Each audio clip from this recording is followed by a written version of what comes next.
عربی میں سانپ کو حیا کہتے ہیں اور یہی لفظ قرآن پاک میں استعمال ہوا ہے. اس کا مطلب ہوتا ہے زندگی. لیکن یہ کیا، سانپ جب ڈستا ہے یہ تو زندگی لے لیتا ہے، موت واقع ہو جاتی ہے، پھر اس کا نام زندگی کیسے ہوا؟ آئیے اس کو سمجھتے ہیں.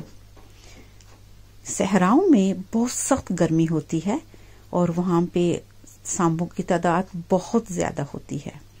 گرمی کے باوجود وہ سانپ وہاں پہ سروائیو کرتے ہیں، زندہ رہتے ہیں، اسی لیے ان کو حیا کہا جاتا ہے.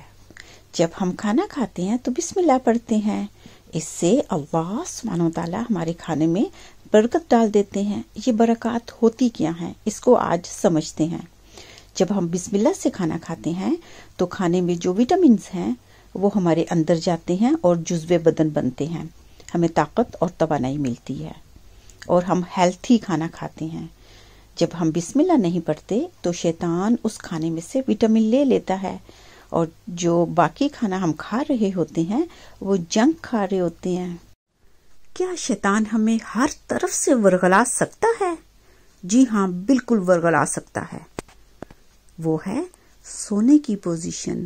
جب ہم سوئے ہوتے ہیں تو وہ ہم پہ قابض ہوتا ہے اور ہمیں ہر طرف سے ورغلاتا ہے. آپ میرے ساتھ ایگری کریں گے کہ پھر ہم کیا کرتے ہیں؟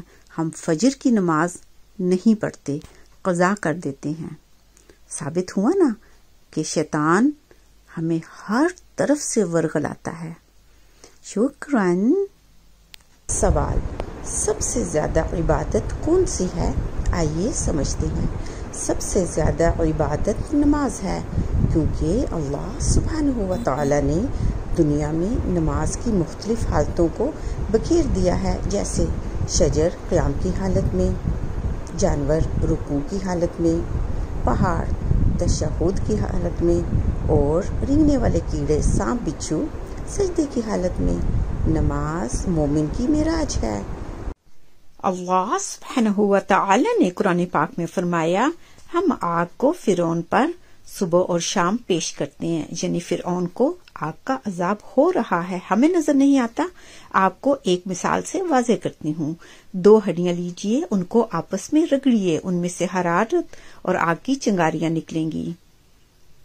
مطلب یہ کہ فرعون کو آگ کا عذاب ہو رہا ہے جو ہمیں نظر نہیں آ رہا.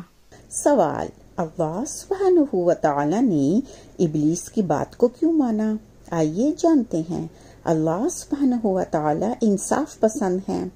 اس نے جتنی بھی عبادت کی، اللہ سبحانہ و تعالی اس کو اس دنیا میں انعام دینا چاہتے تھے. آخرت میں اس کا ٹھکانہ جہنم ہے.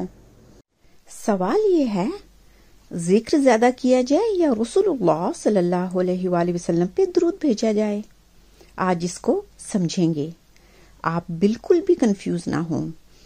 زیادہ سے زیادہ درود پڑھیں، کیونکہ اللہ اور اس کے فرشتے رسول اللہ صلی اللہ علیہ وآلہ وسلم پہ درود بھیجتے ہیں اور ہمیں بھی یہی حکم ہے، کیونکہ رسول اللہ صلی اللہ علیہ وآلہ وسلم ہی تو ہیں جنہوں نے ہمیں اللہ سے ملایا، اس کے بارے میں بتایا وہ کون ہے، کہاں ہے، وغیرہ وغیرہ.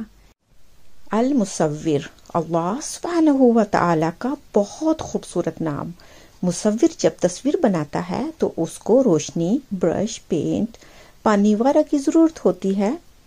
لیکن آپ نے غور کیا، اللہ سبحانہ و تعالی جب انسان کی تخلیق فرماتے ہیں تو اندھیرے میں فرماتے ہیں. ماں کے پیٹ کا اندھیرا، یوٹرس کا اندھیرا اور اس میں جھلی کا اندھیرا. سبحان اللہ. شکراً.